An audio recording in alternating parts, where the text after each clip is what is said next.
படித்ததில் மிகவும் பிடித்த கதை. கங்கையில் ஒரு வியாபாரி குளித்துக் கொண்டிருந்தார். அப்பொழுது அழகான கைத்தடி ஒன்று மிதந்து வந்தது. அதை எடுத்துக்கொண்டு கரையை நோக்கி நீந்தினார் அவர்.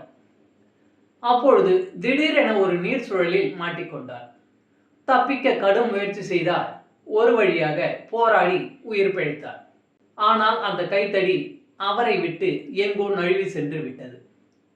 கரைக்கு வந்த அவர் அழகான கைத்தடியை இழந்து விட்டேனே என்று கதறினார்.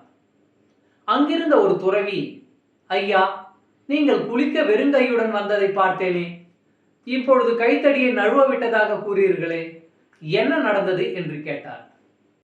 வியாபாரி நடந்ததை கூறினார். துறவி சொன்னார், ஐயா, உங்களை பார்த்தால் எனக்கு சிரிப்பு தான் வருகிறது. கங்கையில் கைத்தடி மிதந்து வந்தது, இப்பொழுதும் அது மிதந்து கொண்டுதான் போகிறது.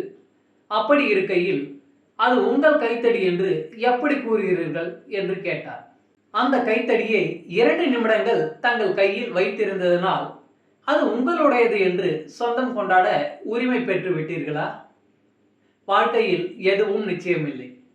பிறக்கும் போது யாரும் எதையும் கொண்டு வருவதில்லை, இறக்கும் போதும் எதையும் கொண்டு போவதில்லை.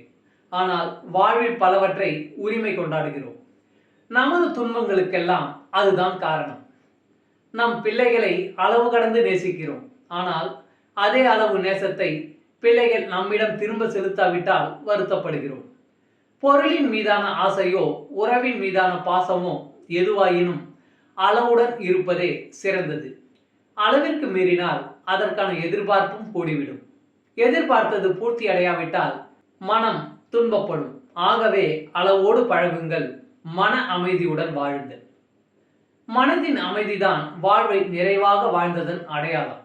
இளமையில் எதிலெல்லாம் ஆசை வைத்திருந்தோமோ முதுமையில் அதிலிருந்தெல்லாம் ஒதுங்கி வாழவும் பழக வேண்டும். 40 வயதில் உங்கள் மகன் மீது பாசத்தை பொழிவது நல்லது. ஆனால் அவனுக்கு நீங்கள் செய்ய வேண்டிய கடமைகளை முடித்த பிறகும் அதே பாசமழையை பொழிவதும் அதை அவனிடம் இருந்து எதிர்பார்ப்பதும் தவறு. சரி, மனசை எப்படி அடக்குவது? மனசை அடக்கும் வித்தை புத்திக்கு மட்டும்தான் உண்டு. மனம் ஒன்றிற்கு ஆசைப்படும் பொழுது புத்தியிடம் ஆலோசனை கேளுங்கள். நல்லது எது என்பதை புத்தி சொல்லிவிடும். புத்தி என்றால் எல்லோருக்கும் இருக்கின்ற சிற்றறிவல்ல.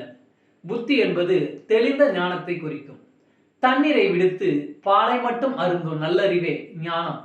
அதுவே புத்தி. அப்படிப்பட்ட புத்திக்கு மனம் அடிமையானால் நிம்மதியாக வாழலாம். நன்றி. வாழ்க வளமுடன்.